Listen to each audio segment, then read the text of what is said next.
Hey there friends, Katie here from Shangri Gardens. Since you're not able to come to us, we wanted to come to you. Today we're going to talk all about insects, the different characters of insects, and what makes an insect an insect. We're going to learn about the different jobs of some insects, and then I'm going to show you 3 ways that you can try and collect and observe some insects in your green space. Follow me along on this adventure. So before we go on our adventure looking for insects, I want to remind you what characteristics insects have. Insects have 2 antennae. They have 3 body parts: the head, the thorax, and the abdomen. Insects also have 6 legs. Have you ever heard the saying, all insects are bugs, but not all bugs are insects? That's why. In order to be an insect, you have to have those specific characters.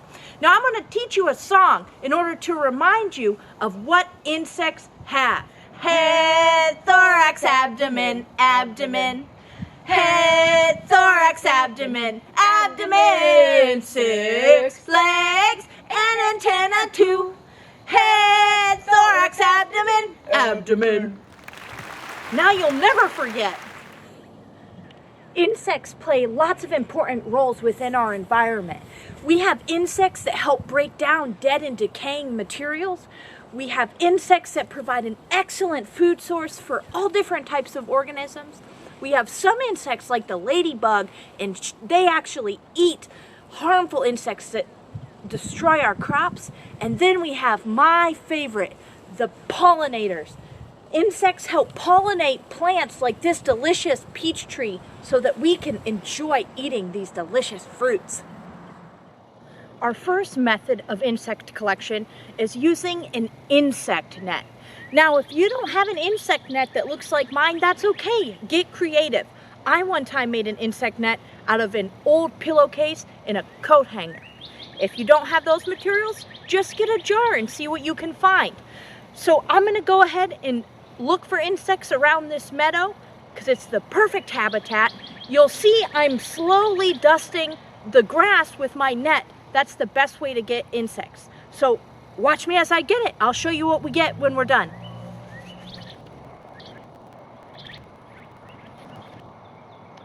Whoa, can't wait to show you what we got. So after you've spent some time gently brushing the grass with your net, you're going to see a lot of insects in the bottom. Now you'll notice my net is folded over. Why do you suppose that is? That's right, so the insects don't fly out.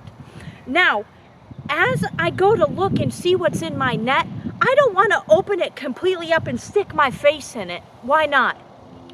Because all the insects will fly up into my face. So I want to very carefully either examine them through the mesh or gently put them into a collection container so I can get a better view.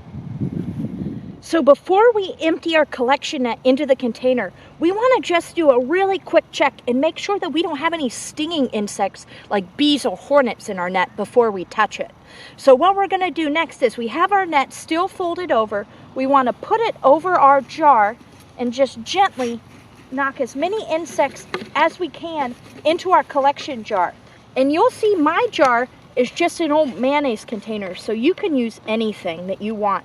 Now that you have your jar full of insects, you're ready to try and ID some of them. Now adults, we've listed some links that are great for insect identification, so you can help your student try to ID as many of these insects as you can. Now don't get discouraged though, because insects are the most species diverse organism on the planet.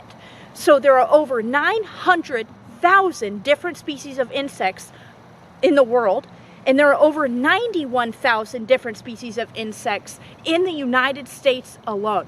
So just do your best. Now remember, when you're done collecting, you're done identifying and examining, don't forget to let your insects go so they can continue to do that great work for our planet. Our second method of insect collection is called the sheet shake. For this, you don't need a net and you don't need a jar. All you need is an old piece of fabric like an old tea towel or an old tablecloth. What I'm using is just an old tablecloth, so just use what you have. The point is you put it on the ground, you shake vegetation above it, and see what falls out. Shake time. There's all kinds of cool bugs on here. Now, I know you heard me say that we got some cool bugs, and that's because we didn't just collect insects. We also got some spiders. Our third method of collection is called leaf litter investigation. So what we're going to do is we're going to pick up some of these leaves and things laying on top of the ground and examine them and see what kind of bugs and insects you might find in there. Now, before we get started though, we want to make sure that we're wearing gloves because there might be other critters calling this leaf litter home. All we need to do for this method of collection is simply pick up leaf litter and put it in a container or on a towel or on a sheet, something that allows you to see those insects and those bugs clearly.